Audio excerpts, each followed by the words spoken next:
Pegue sua espada e seu cavalo, porque Discovery na escola vai esmiuçar a Era dos Reis em O Sistema Feudal, Castelos em Guerra. Primeiro, vamos ver como a queda do Império Romano levou ao caos e à criação de uma nova estrutura social em A Ascensão do Feudalismo.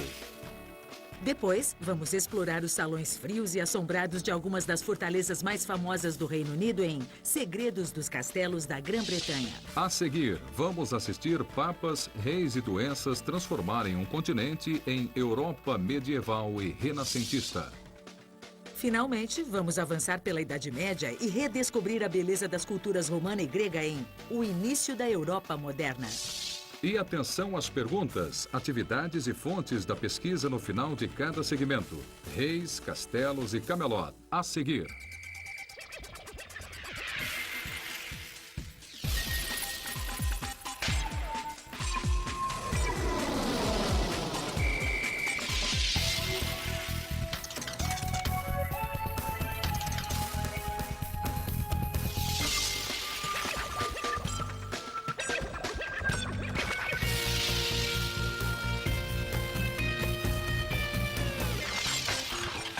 Discovery na escola. Ao assistir à primeira parte deste programa, lembre-se destas perguntas. De que modos os reis medievais podiam perder seu poder? Em que a lenda do rei Arthur difere da realidade durante a Era Feudal? A vida na Europa Ocidental durante a Idade Média era uma luta constante e geralmente era curta. A maioria das pessoas dependia da proteção dos reis e senhores locais e tinha poucas chances de melhorar sua vida.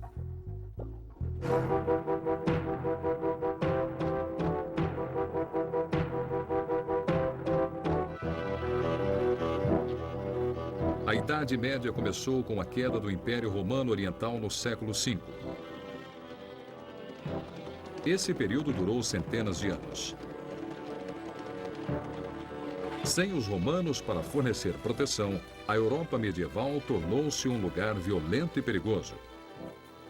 Invasões frequentes de vikings, magiares, muçulmanos e outros ladrões enfraqueceram os governantes europeus que não podiam mais manter a lei e a ordem. Aproveitando a chance, nobres ricos que procuravam expandir seu poder e suas propriedades começaram a lutar entre si pelo território.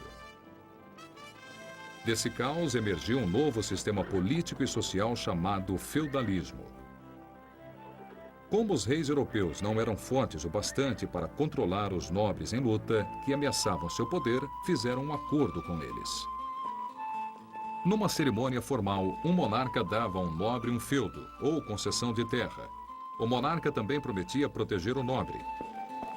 Em troca, o nobre jurava lealdade, prometendo ser fiel a seu senhor, o monarca, e fornecer a ele guerreiros armados e outros serviços.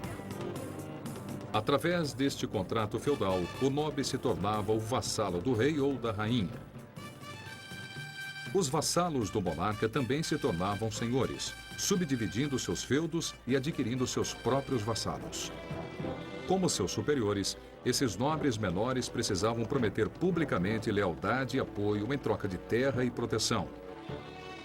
Muitas vezes o mesmo homem era senhor e vassalo. Senhor de um nobre menos poderoso abaixo dele e vassalo de um nobre mais poderoso acima dele. A sociedade feudal tinha uma ordem social rígida. O monarca estava no topo. Diretamente abaixo dele ficava a nobreza superior. Mesmo estando abaixo do rei, eram esses senhores locais que controlavam a vida da maioria das pessoas. A hierarquia social continuava pelo resto da sociedade. Abaixo da nobreza estavam os cavaleiros, guerreiros a cavalo que batalhavam por seus senhores.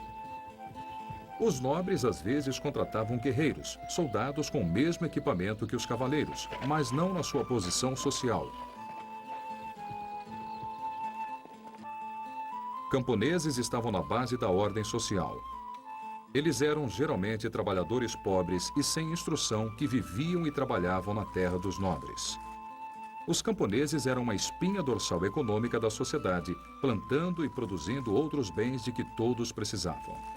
Os camponeses eram considerados parte da terra em que viviam.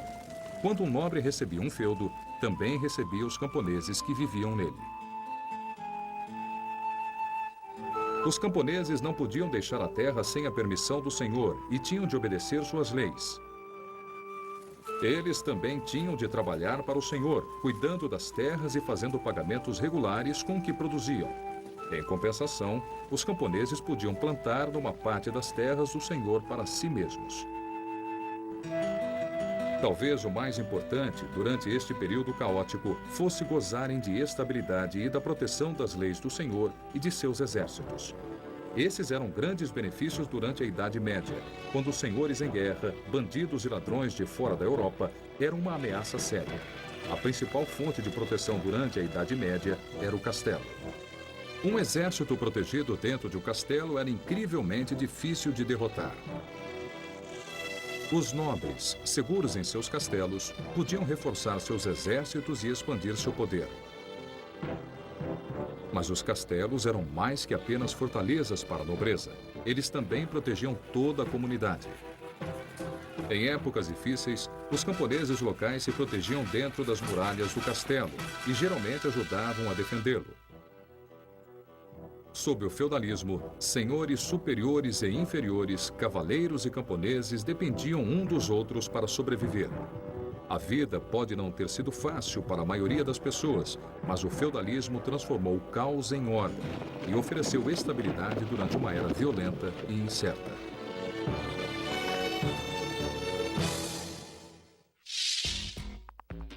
Você sabia?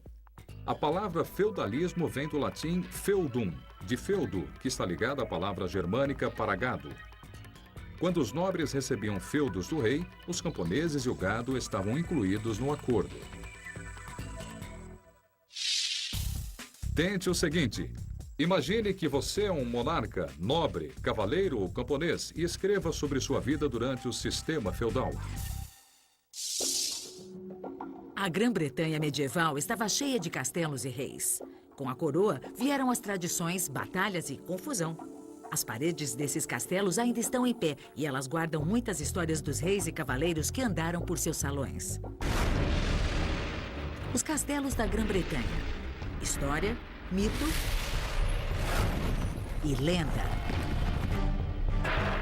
Junte-se a nós nesta jornada fascinante por alguns dos edifícios mais antigos e famosos do mundo. Conheça William Wallace, o grande patriota escocês conhecido como o Coração Valente. Qual castelo foi lugar de uma tentativa de voo há 500 anos? E quem era o criado que cuidava do outro trono do rei?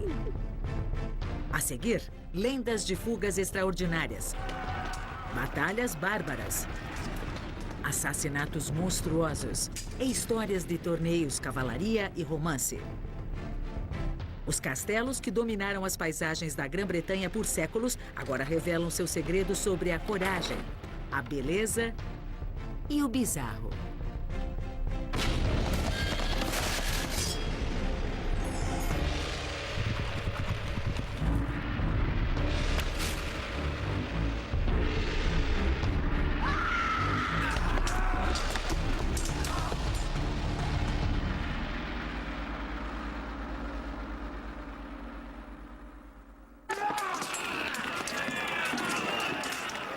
A Escócia, em grande parte de sua história, foi uma nação dividida pela guerra. Hoje ela é pacífica, mas seu interior atesta os conflitos passados. O castelo de Stirling, no centro da Escócia, foi cenário de muitos deles. Mas ele está ligado a um homem, acima de todos. O grande herói escocês William Wallace. Imortalizado no filme Coração Valente, ele lutou e derrotou os ingleses aqui.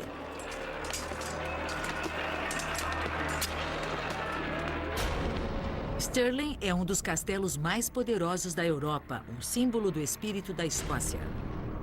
sobre uma alta montanha vulcânica, ele protegia importantes rotas comerciais e militares. Dizia-se que quem controlava o castelo de Stirling controlava a Escócia. William Wallace, o coração valente do filme de Hollywood, lutou uma das maiores batalhas da Escócia sob as paredes deste castelo. Apesar de Wallace ser mundialmente famoso, pouco se sabe de sua vida antes disso. Mas duas coisas são certas. Ele nunca foi chamado de coração valente e ele não se parecia com Mel Gibson. Mel Gibson mostrou William Wallace como o escocês típico de hoje. O kilt, o cabelo comprido. William Wallace não era nada assim. Então, como ele era?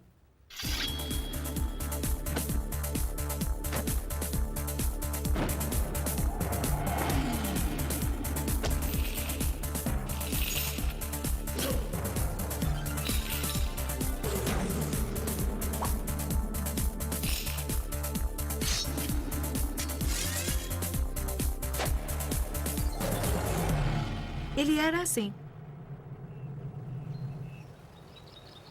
Este é William Wallace, preparado para a batalha. Wallace liderou a luta pela independência da Escócia do domínio inglês. Em 1297, determinado a recuperar o castelo de Stirling do rei Eduardo I da Inglaterra, ele lutou na Batalha da Ponte Stirling contra o exército inglês com o dobro de homens que o seu.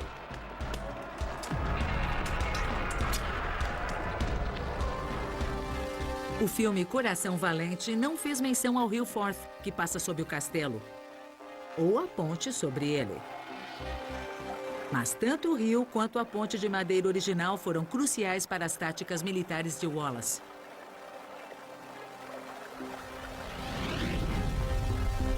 Wallace usou o rio para dividir o exército inglês em duas forças menores. Wallace ficou esperando enquanto o inimigo dava um passo desastroso. Depois que metade dos soldados ingleses cruzaram a ponte, ele deteve os demais, deixando-os presos do outro lado do rio.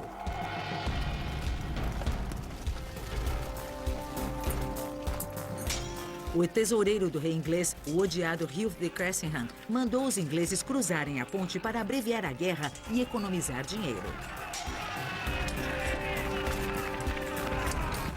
Ele teve um destino horrível ao ser capturado pelos escoceses durante a batalha.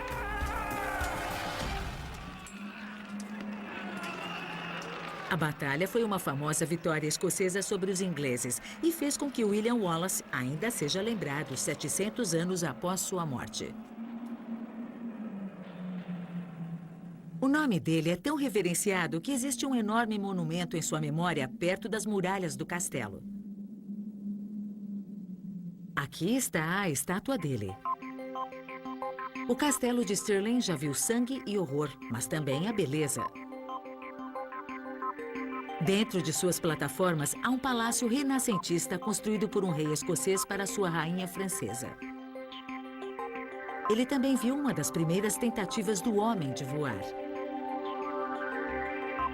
Esse episódio improvável data de 1507, no reinado de Jaime IV da Escócia.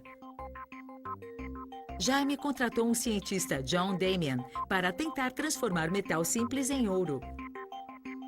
Ele não obteve mais sucesso que as pessoas que haviam tentado antes. John Damian era um tipo de um cientista louco. Havia muitos ruídos estranhos no laboratório dele, o que impressionava as pessoas que pensavam que ele estava mesmo fazendo alguma coisa. Não tendo produzido ouro, Damian tentou outro esquema louco para ganhar a aprovação do rei. Ele fez um enorme par de asas usando pedaços de madeira, penas de galinha e cola. Na frente do rei, do embaixador francês e de toda a corte escocesa, Damian alardeou que voaria do castelo de Stirling até a França. Ele subiu na muralha e olhou para o precipício. Depois fez uma reverência ao rei e à sua corte. Ele ficou em pé na muralha e pulou. Por um momento, ele pode ter planado no ar como uma ave de rapina. Mas depois, com a graça e a dignidade de uma pedra, ele voou verticalmente para baixo. Damien não teve mais sucesso no voo que com a alquimia. Mas ele teve sorte. Um pouso suave sobre um esgoto infecto ao pé da muralha. Os únicos danos, uma asa torta, uma perna quebrada e o orgulho ferido. Ele alegou que não deveria ter usado penas de galinha, pois galinhas não voam mais que alguns metros. Ele argumentou que com penas de águia teria voado até a França. O voo de John Damien é um dos capítulos mais bizarros da história do castelo de Stirling. Mas houve muitos feitos sombrios e infames. Um dos mais vis foi em 1452. O rei escocês Jaime II tinha uma marca de nascença vermelha conhecida como face de fogo. Seu temperamento combinava com ela. Temendo por seu trono, ele convidou seu arqui-inimigo, o Conde de Douglas, para uma conferência de paz no castelo de Stirling. Foi tudo menos isso. O temperamento terrível do rei mostrou ser letal. Depois de comerem juntos, a conferência de paz se tornou um banho de sangue. Jaime esfaqueou o conde e os seguidores do rei o acompanharam. O corpo do conde tinha mais de 20 facadas quando foi levado da sala e jogado por uma janela, caindo sobre o jardim abaixo. Mesmo para os padrões da época, a conduta do rei foi amplamente condenada. Os seguidores do conde ficaram indignados. Eles se vingaram queimando o castelo de Stirling. Mas Jaime, da face de fogo, já tinha partido.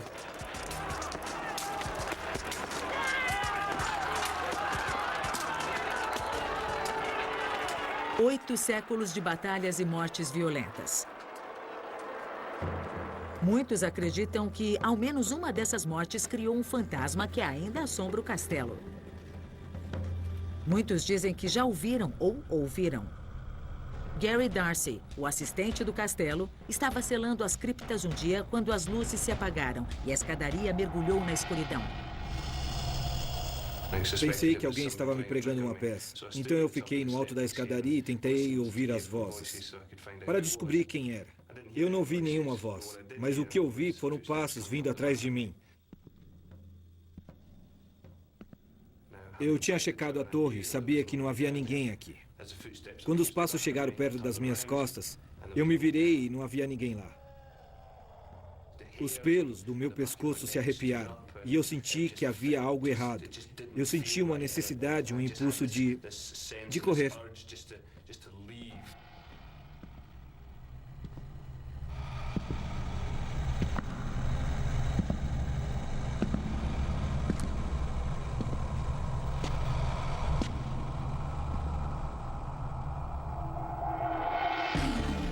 8 séculos de história e de segredos deixaram sua marca no Castelo Stirling, uma das maiores fortalezas da Grã-Bretanha.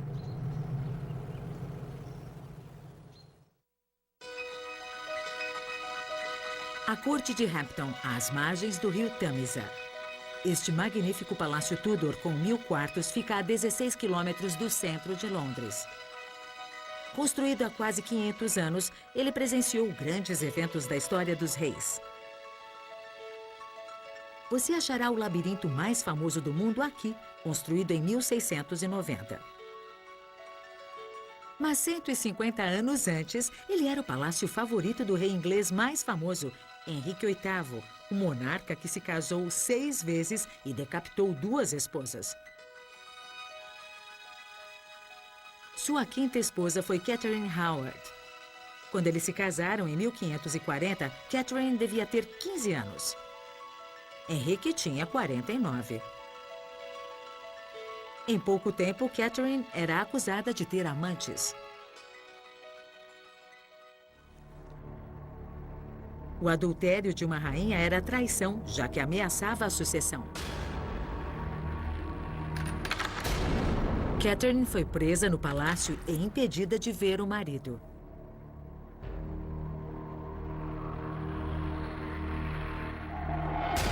Um dia, a jovem rainha escapou dos guardas e correu pela galeria para pedir perdão a Henrique.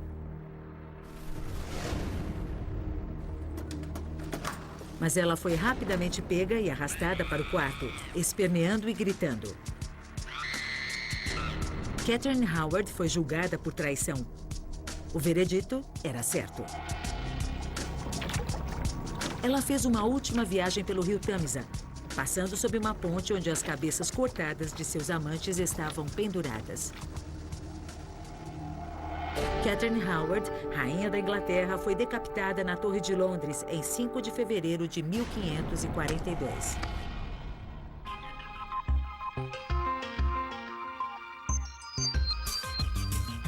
Desde então, a galeria por onde ela correu é chamada de Galeria Assombrada.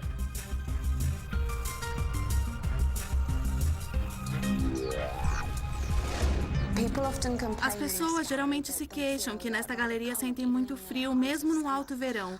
As pessoas contam que sentem um cutucão nas costas, viram-se e não veem ninguém. E várias pessoas chegam a desmaiar nesta galeria, ou ficaram sozinhas aqui, e ouviram um choro ou um lamento. E dizem que é o fantasma de Catherine Howard.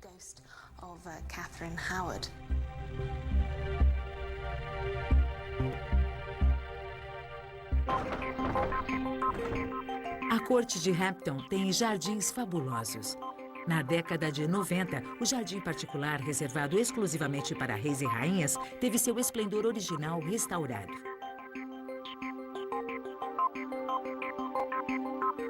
No século XVII, esta terra tinha um papel importante na vida de um dos reis mais famosos da Inglaterra.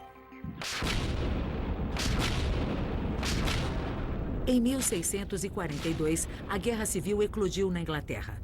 O rei Carlos I foi capturado e trazido à corte de Hampton. Mas ninguém sabia como tratar um prisioneiro que também era rei. Então, Carlos recebeu um conjunto de apartamentos, recebia visitas, caçava nas florestas próximas e andava pelos jardins. O rei se tornou uma figura tão familiar nos jardins que um dia ele foi para perto da margem do rio. Mais perto e mais perto. Ninguém notou. No Tâmisa, um barco esperava para levar o rei à liberdade. Carlos I havia feito uma das fugas mais fáceis da história.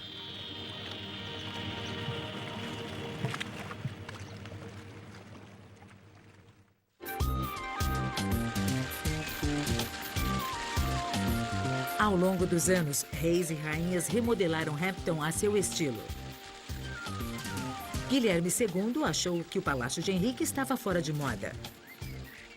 Ele construiu toda uma nova ala em estilo barroco.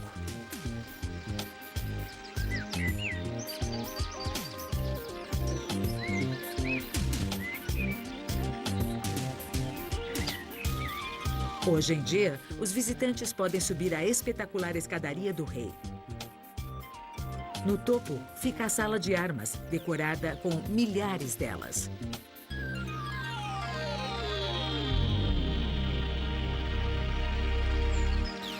No tempo de Guilherme, este novo conjunto de apartamentos reais formava uma sucessão de quartos projetados para controlar o acesso ao rei. As pessoas clamavam para vê-lo, súditos pedindo favores, outros esperando que a proximidade do rei os ajudasse a subir na escala social.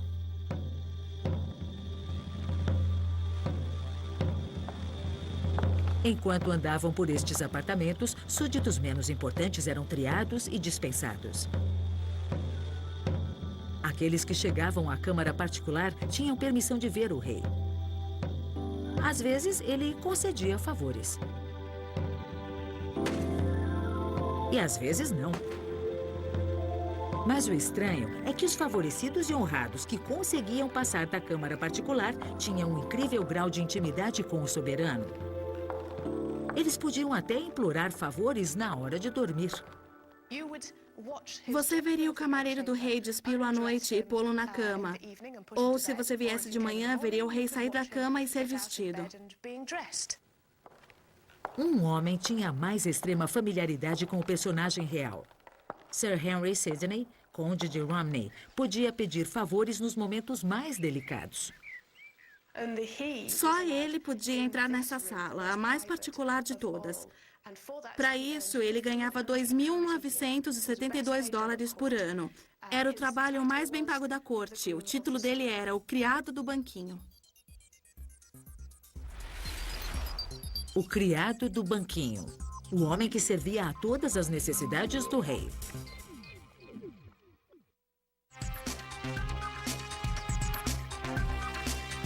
Edimburgo, a capital e a cidade mais antiga da Escócia, é também um dos lugares mais impressionantes da Europa.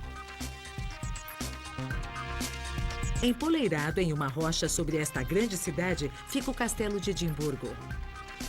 Esse monumento majestoso está mergulhado em mistérios. Sua história turbulenta espelha a própria história da Escócia. Cheia de atos terríveis, sítios, invasões inimigas, lutas cruéis pelo poder, prisões e assassinatos. Vidas incontáveis foram perdidas lutando por este grande prêmio. Um símbolo do orgulho escocês.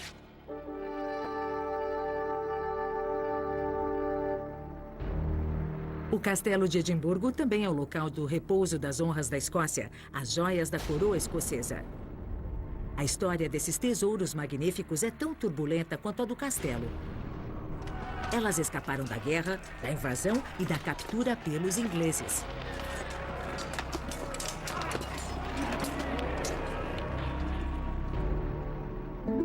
A coroa, a espada e o cetro foram primeiro usados juntos para a coroação da infante Maria, rainha da Escócia, em 1543. 23 anos depois, Maria, essa figura romântica e enigmática, deu à luz seu único filho aqui.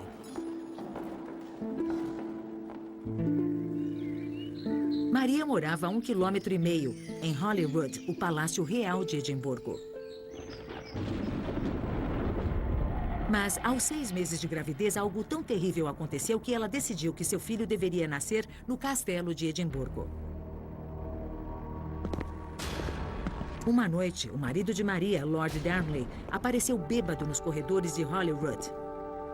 Ele e um grupo de nobres invadiram a sala onde Maria jantava com seu secretário, David Rizzio. Em fúria, Darnley acusou Rizzio de ser o pai do filho de Maria. Eles avançaram e o atacaram.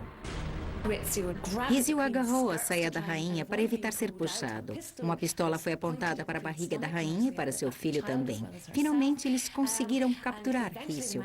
Ele foi arrastado, gritando da sala de jantar até o quarto da rainha e esfaqueado 50, 60 vezes. Maria acreditava que ela e seu filho não nascido corriam perigo mortal. O herdeiro do trono devia ser protegido.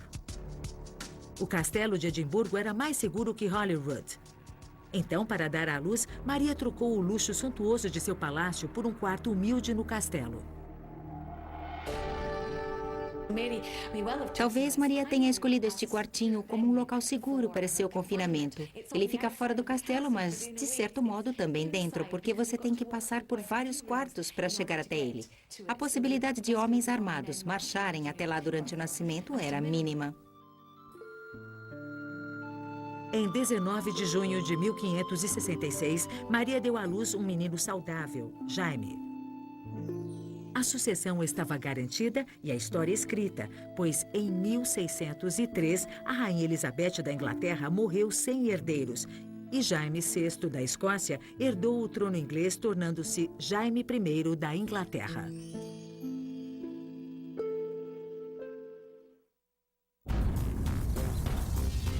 O castelo de Edimburgo não foi construído apenas para manter as pessoas do lado de fora, mas também para mantê-las dentro dele. Suas masmorras frias e escuras prenderam criminosos comuns, prisioneiros da Guerra da Independência Americana e franceses capturados nas guerras napoleônicas. Outros prisioneiros tiveram mais sorte. Há 500 anos, o rei Jaime III da Escócia temia que seu irmão Alexandre, duque de Albany, planejasse lhe roubar a coroa. O rei prendeu o duque no castelo.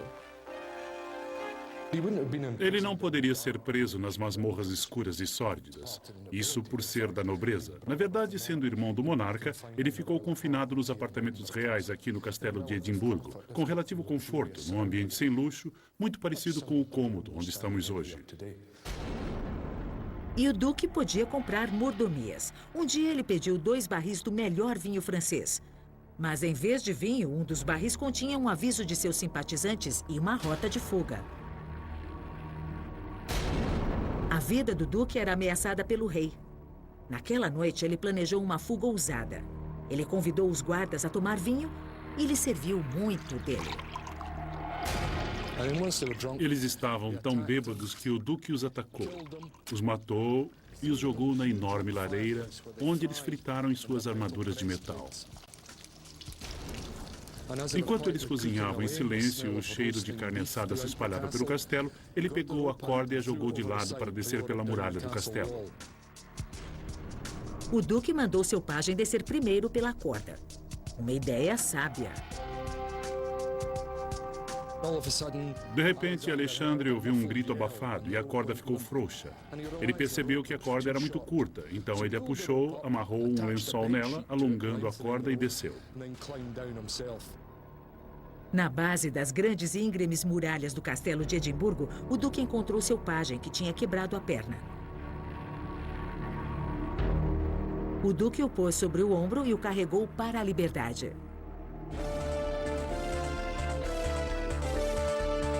O castelo de Edimburgo, esta incrível fortaleza, ainda é o mais poderoso e majestoso símbolo da Escócia.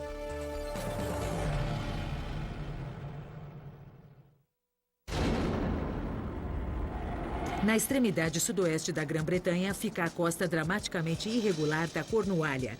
E aqui ficam as ruínas do castelo de Tintagel.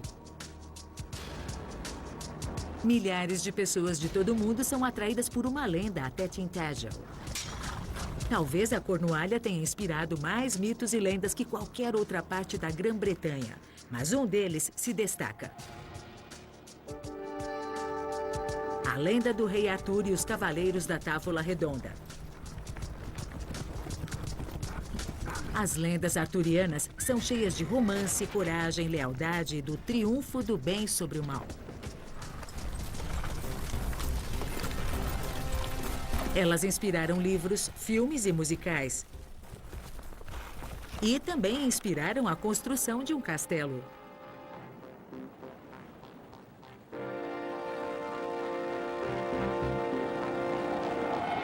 Na costa norte da Cornualha, o castelo de Tintagel foi construído no lugar onde alguns acreditam que ficava Camelot, do rei Arthur.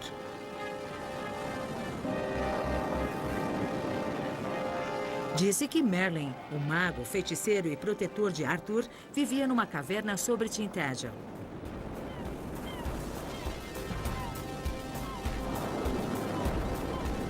Há 800 anos, o conde Ricardo da Cornualha, irmão do rei da Inglaterra, estava tão fascinado com as lendas que construiu seu próprio castelo nestas praias áridas e isoladas.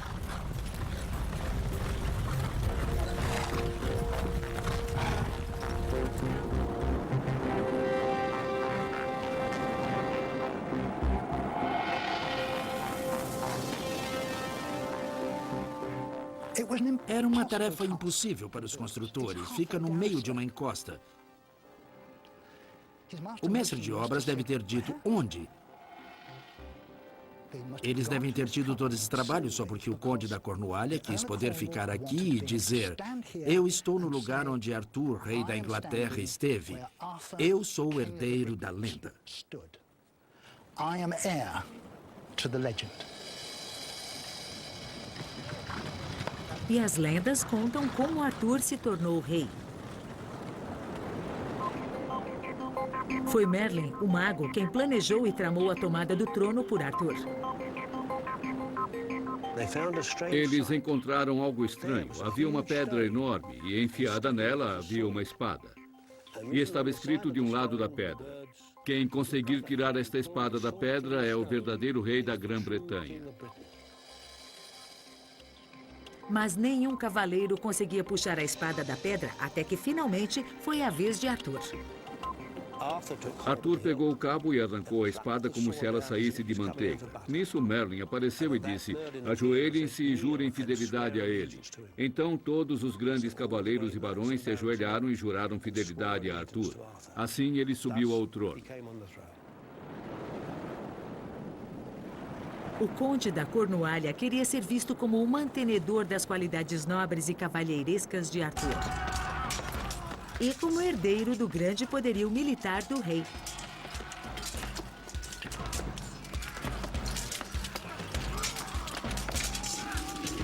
Segundo as lendas, Arthur lutou em muitas batalhas. Durante uma, a grande espada da pedra foi quebrada. Então Merlin disse a Arthur: você precisa de uma nova espada, venha comigo. E ele levou Arthur até um lago. Lá, quando eles olharam, viram no meio do lago um braço branco emergir, segurando uma espada magnífica. E Merlin disse: ela é sua, vá buscá-la. Arthur entrou num barquinho, remou, pegou a espada da mão e voltou com ela.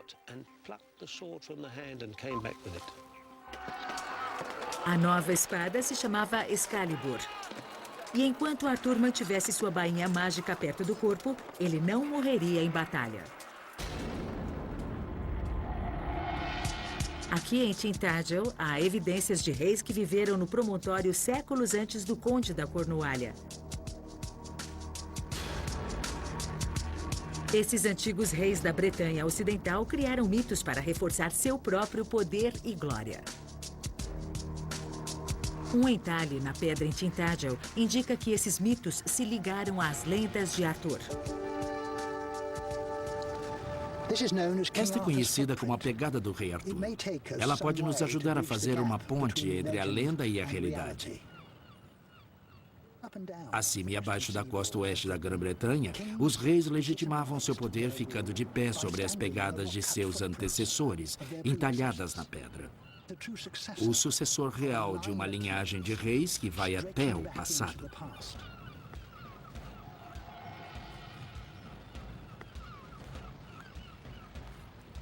Com seus guerreiros enfileirados no platô à frente deles, seu pé na pegada sagrada de seus antepassados, seus ancestrais enterrados no horizonte atrás dele, quem duvidaria do direito desse homem de governar a terra? Através dos séculos, os governantes de Tintagel usaram as lendas arturianas para reforçar seu poder. Mas as histórias de Arthur também encantaram e inspiraram milhões de pessoas.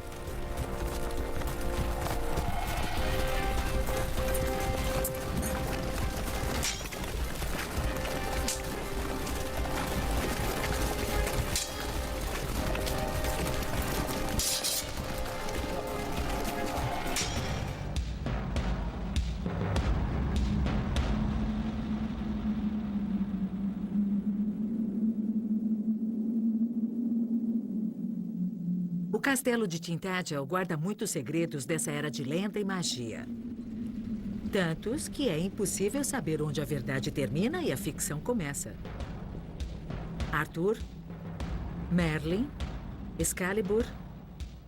Qualquer que seja a combinação entre realidade e lenda, eles ajudaram a inspirar a construção desta nova Camelot, o castelo de Tintagel. Esses grandes castelos da Grã-Bretanha viram muita coisa em sua história rica e sangrenta. Os homens e mulheres que viveram, amaram e conspiraram neles estão mortos há muito tempo. Mas suas histórias fascinantes ainda vivem nos castelos magníficos que eles construíram.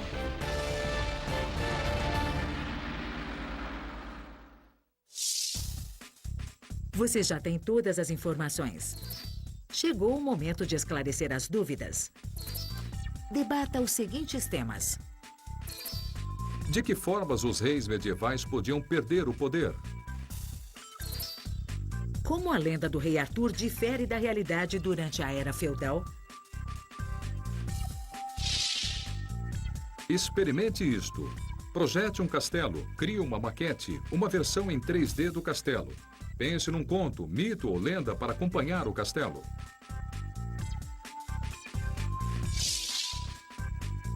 Se você quer aprender mais sobre o que acabou de ver, visite os seguintes sites da internet: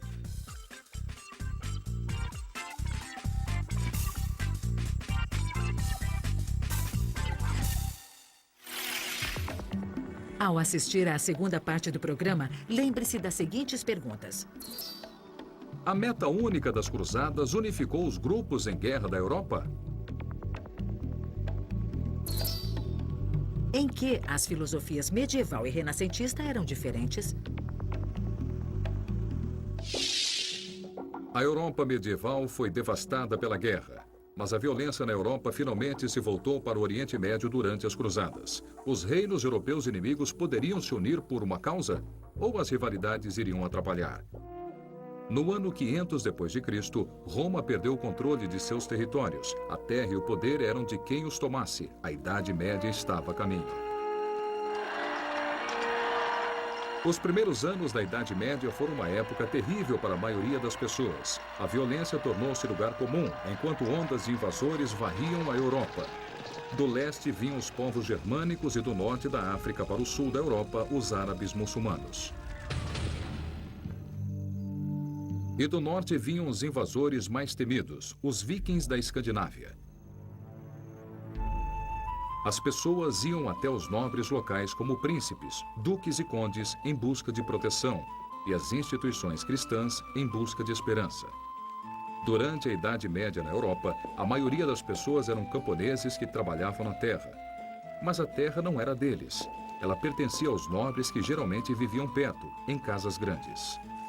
Os nobres ficavam com grande parte da colheita dos camponeses. Em compensação, eles permitiam que os camponeses ficassem com parte dos alimentos que produziam e ofereciam proteção contra invasores e exércitos rivais. Os nobres construíram castelos, faziam cumprir a lei, coletavam impostos e defendiam as terras à sua volta com soldados contratados.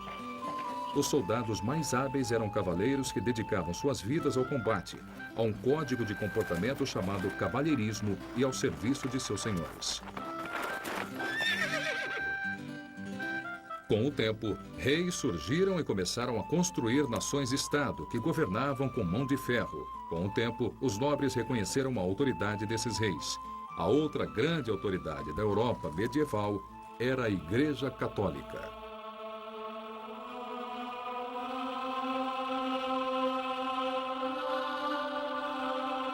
Os papas exerciam autoridade extrema sobre a igreja, mas declararam que os reis tinham um dever religioso de obedecê-los também. Às vezes, os reis e a igreja se confrontavam sobre questões de poder.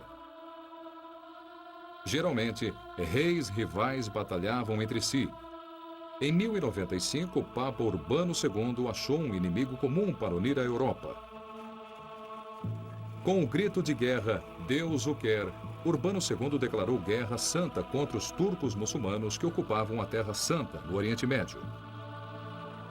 Nessa região ficavam Jerusalém, cidade sagrada para cristãos, muçulmanos e judeus. Com a campanha de Urbano, ela se tornou o centro de uma guerra religiosa. As cruzadas haviam começado.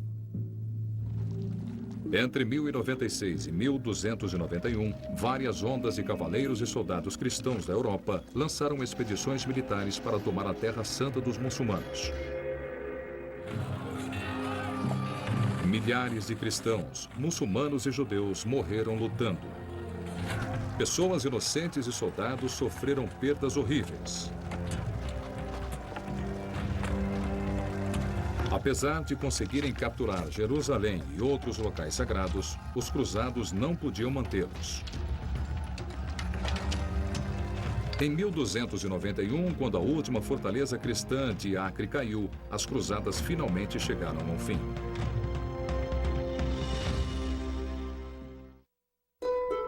Apesar de a luta haver terminado, o relacionamento entre a Europa e o Oriente Médio continuou. As cruzadas tinham reaberto o comércio entre os mundos cristão e muçulmano.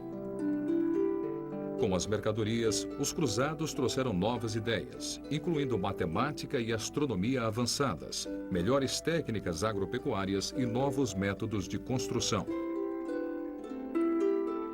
Durante as cruzadas, a vida na Europa melhorara lentamente para muitas pessoas. A população aumentou, o comércio progrediu, a economia cresceu e as cidades renasceram. Grandes catedrais foram construídas para expressar a devoção do povo a Deus. E as primeiras universidades da Europa se desenvolveram. Mas nos anos 1300, a longa era de crescimento da Europa acabara. O clima esfriara e a fome se espalhava. A Guerra dos 100 Anos entre França e Inglaterra durou de 1337 a 1453, devastou o interior da França e um novo invasor entrou na Europa pelas rotas de comércio com o Oriente, a Peste Negra. Em menos de 20 anos, 1/3 das pessoas da Europa morreu dessa doença transmitida por pulgas. Quando a Idade Média chegava ao fim, por volta de 1500, a sociedade europeia começou lentamente a se recuperar. E uma ressurreição cultural dramática, que seria conhecida como Renascimento, criou raízes.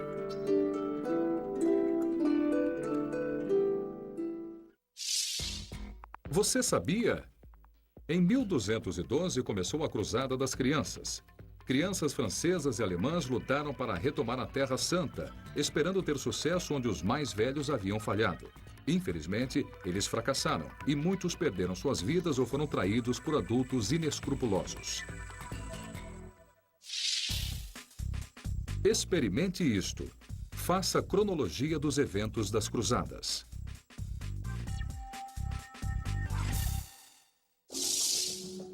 Enquanto a Idade Média terminava, uma nova era florescia. A redescoberta dos escritos e da arte grega e romana antiga começou a transformar a cultura europeia. O Renascimento começava. A Idade Moderna da Europa tem suas origens na Renascença, uma época de notável renascimento cultural.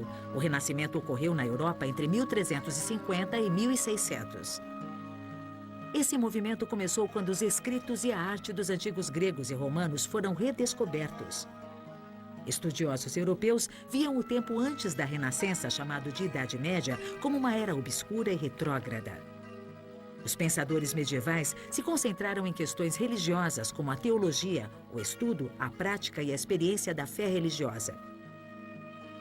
Mas durante o Renascimento, o novo aprendizado inspirado pelos trabalhos dos antigos gregos e romanos levou os estudiosos a mudar a atenção dos céus e de Deus para a terra e os humanos.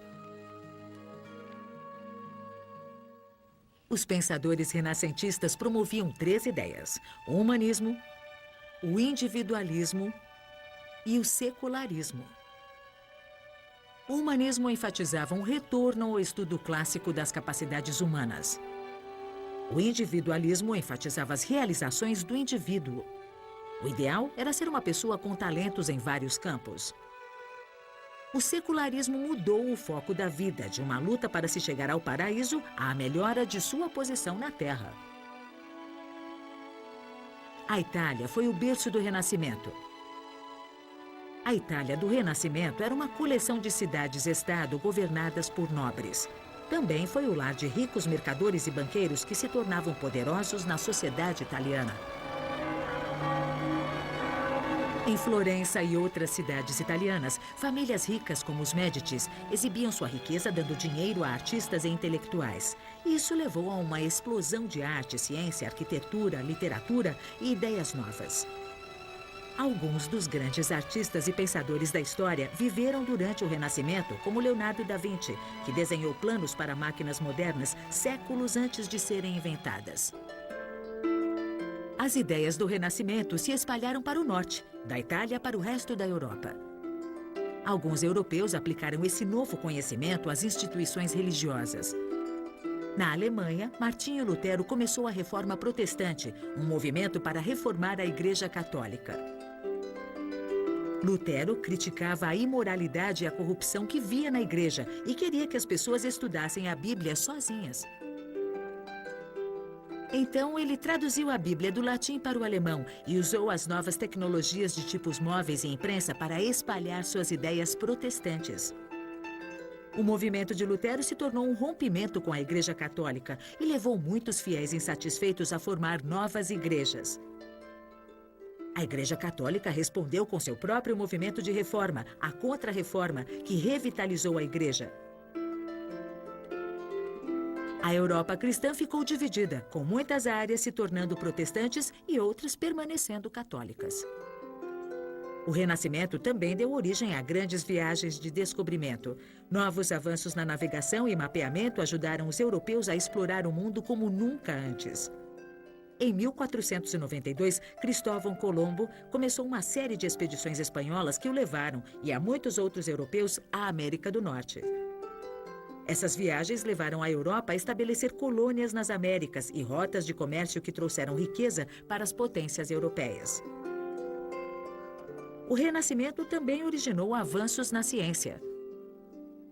Os astrônomos Copérnico e Galileu usaram a ideia renascentista de experimentação científica para discutir contra a alegação da Igreja de que a Terra seria o centro do universo.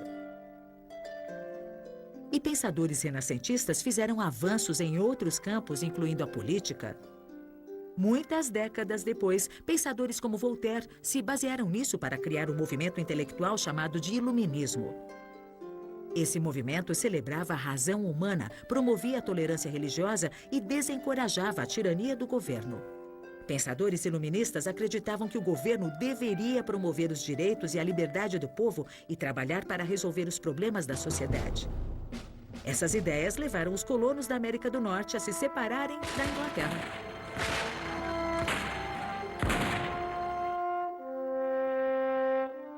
E a estabelecer as próprias nações.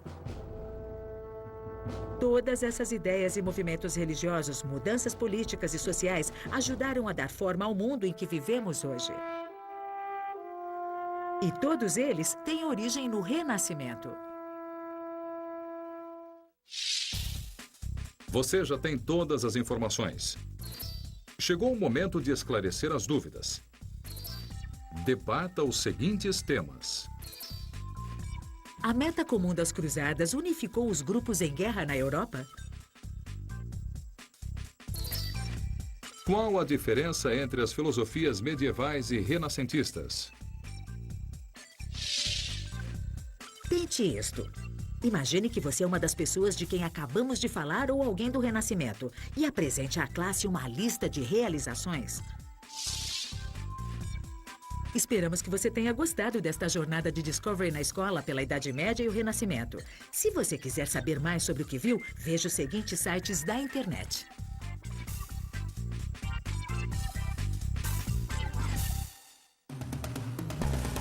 Versão brasileira.